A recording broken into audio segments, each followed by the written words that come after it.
औज़ुबिल्लाहिमिनश्शैतानिर्रजीम बिस्मिल्लाहिर्रहमानिर्रहीम।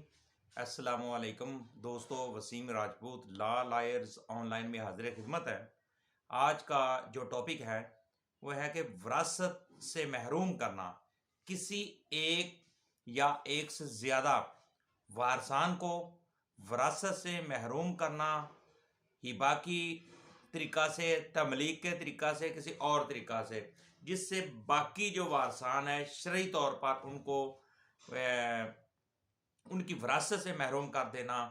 इस बारे में हम अदालत आलिया के हवाला जात से हम डिस्कशन करेंगे। मैं दोस्तों आपको बताऊंगा कि इसमें सुप्रीम कोर्ट ऑफ पाकिस्तान और लाहौर हाई कोर्ट और हाई कोर्ट्स की जो जजमेंट्स हैं उनके हवाला से मैं दोस्तों बताऊंगा।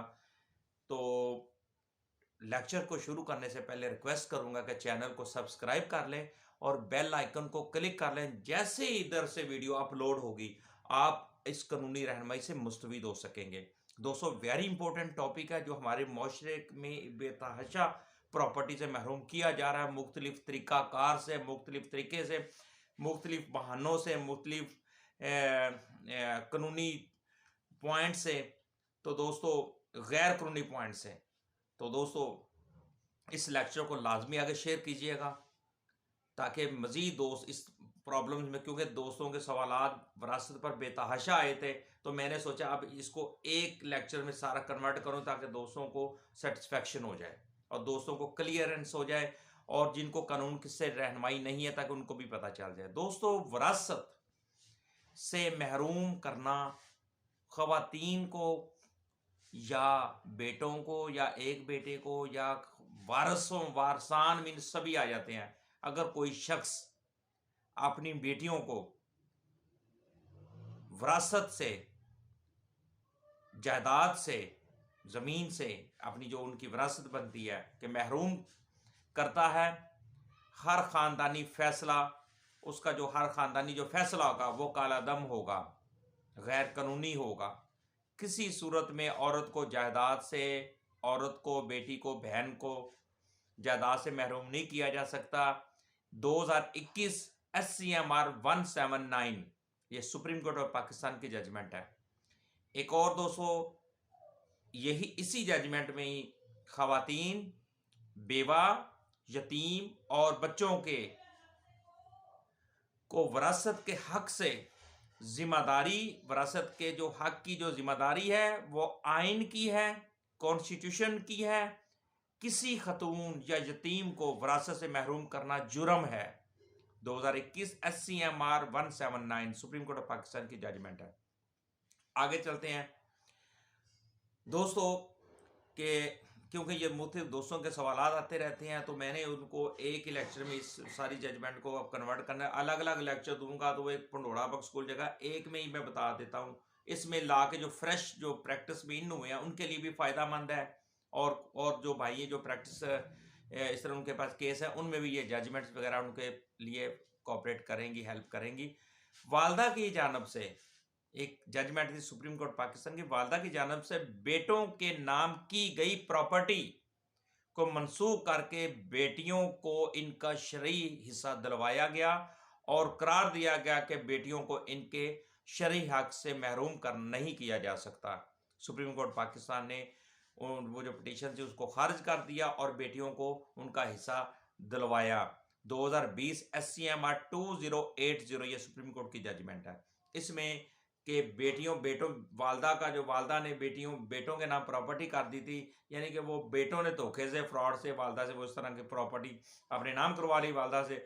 बाद में बेटियों ने उसको चैलेंज किया, अब केस सुप्रीम कोर्ट गया। सुप्रीम कोर्ट में जाकर सुप्रीम कोर्ट ने कहा कि किसी को उसकी विरासत से महरूम नहीं किया जा सकता और उनका जो इंतकाल था उसको खारिज करके और दोबारा बेटियों को उनका शरई हक दिलवा दिया।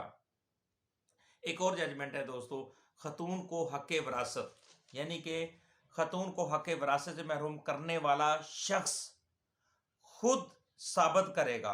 अगर कोई शख्स किसी बेटियों को, बहनों को, ख़वातीन जो भी उनके वारिस हैं उनको उनकी प्रॉपर्टी से महरूम करेगा, फ़र्क करेगा, इग्नोर करेगा और उनकी प्रॉपर्टी को अपने नाम लगवा लेगा गैर कानूनी तौर पर, और वो उसी का काम है। कल को अगर बहनें, बेटियां अगर उस को प्रॉपर्टी को चैलेंज करती हैं अदालत में, कोर्ट में, तो वो उसमें बेनिफिशियरी का काम है कि साबित करेगा कि अपनी विरासत का हक अपनी मर्जी के उनकी बहनों ने या उसकी जो बेटियां हैं या बहनें हैं, उन्होंने ये जो प्रॉपर्टी का जो हक था, मरने वाले की बेटियां जो हैं, और जो जिस शख्स ने अपने नाम ये प्रॉपर्टी कर ली है, तो वो साबित करेगा कि उसकी बहनों ने कि उस प्रॉपर्टी को खुद छोड़ा था, ये हक जो होता शरई हक था खुद छोड़ा था, ये साबित करना बेनिफिशियरी का काम है।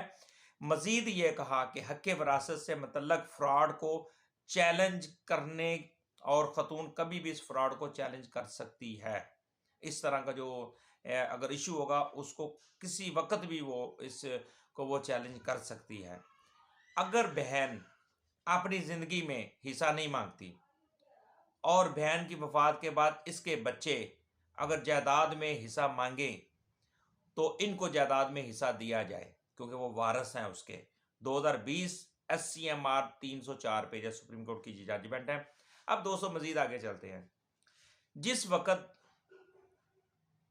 कोई शख्स फौत हो जाता है, कोई शख्स, तो इसी लम्हे इसके जो वारिस हैं, इसकी मनकूला और गैर मनकूला जो प्रॉपर्टी है, जायदाद है, मूवेबल प्रॉपर्टी, इमूवेबल प्रॉपर्टी, के वो मालिक बन जाते हैं, ऑटोमेटिकली वो वारिस बन जाते हैं, मालिक बन जाते हैं। ये 2021 से SCMR 772, ये भी सुप्रीम कोर्ट की जजमेंट है दोस्तों। अब देखें सुप्रीम कोर्ट पाकिस्तान ने कितना ज्यादा विरासत पर जोर दिया है, क्योंकि शरीयत भी इस चीज का हक दे रही है। हमारा कुरान इसमें लिखा गया कि बेटे का हिस्सा कितना है, बेटी का हिस्सा कितना है। तो अगर जब ये एक जजमेंट आई है जिसमें क्लियर, जैसे कोई बंदे की डेथ होती है, उसकी जो प्रॉपर्टी है मौजूद अगर है, तो उसके जो बच्चे हैं उस प्रॉपर्टी के वारिस बन जाएंगे। अब इसी तरह एक और जजमेंट है दोस्तों, वालिद से पहले अगर बेटी फौत हो जाती है तो बच्चे अपने नाना की जायदाद से हिस्सा विरासत ले सकते हैं। 1997 SCMR 281 सुप्रीम कोर्ट की जजमेंट है दोस्तों। अब आगे चलते हैं। मुस्लिम पर्सनल लॉ के तहत पोते पोतियां अपने दादा की विरासत से हकदार होंगे। वालिद की मौत जो है वो पोतों को दादा की विरासत से महरूम नहीं कर सकती। ये भी जनाब मुस्लिम पर्सनल लॉ की एक जजमेंट थी।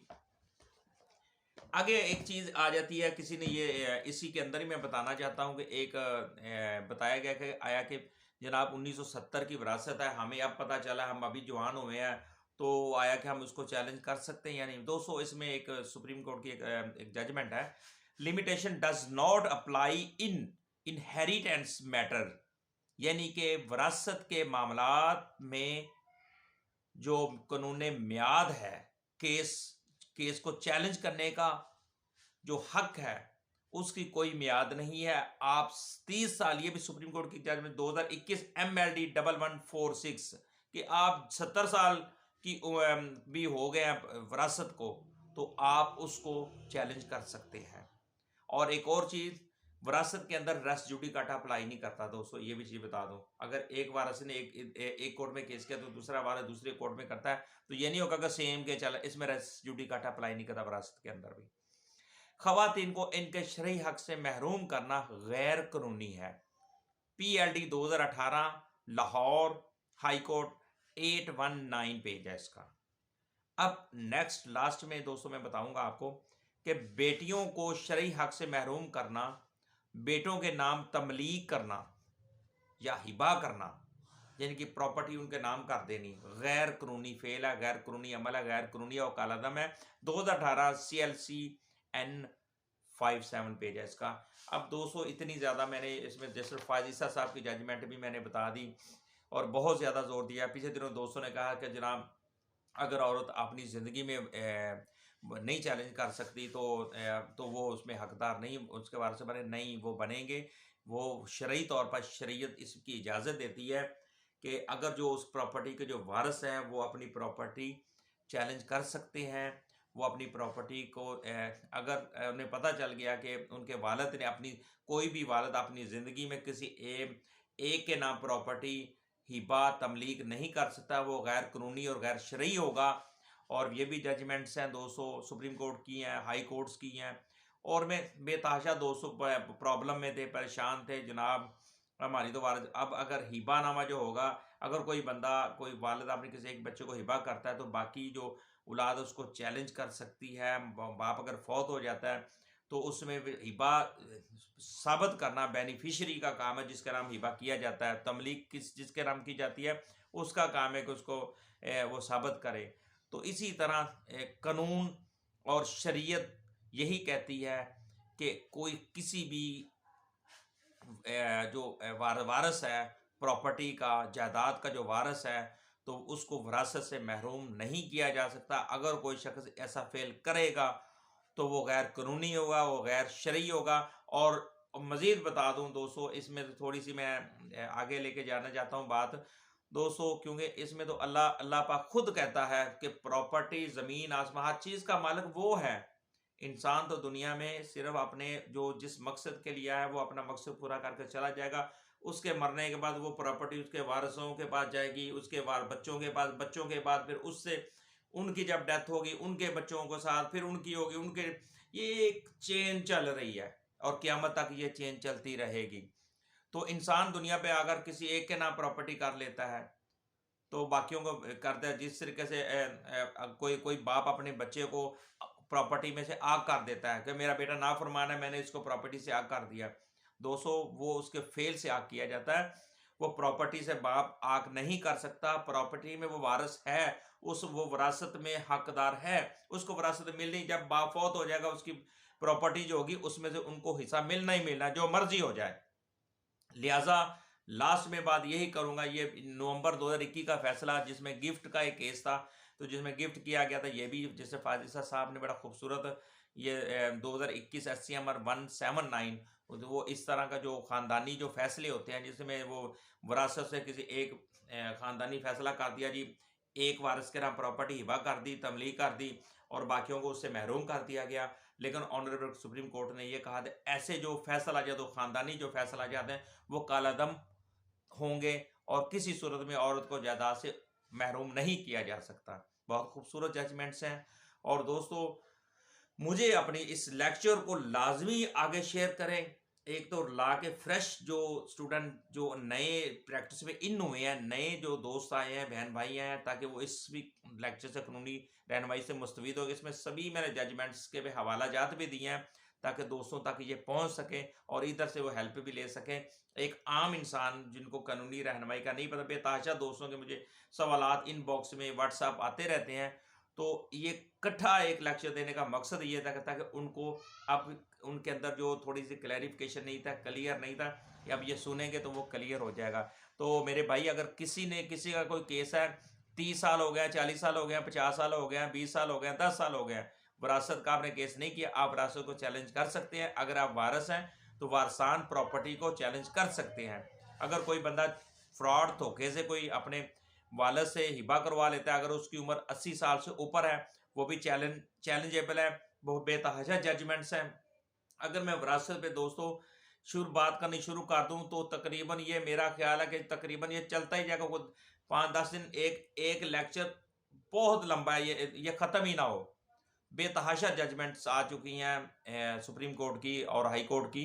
तो दोस्तों मुझे अपनी दुआ में याद रखिएगा। अस्सलाम वालेकुम।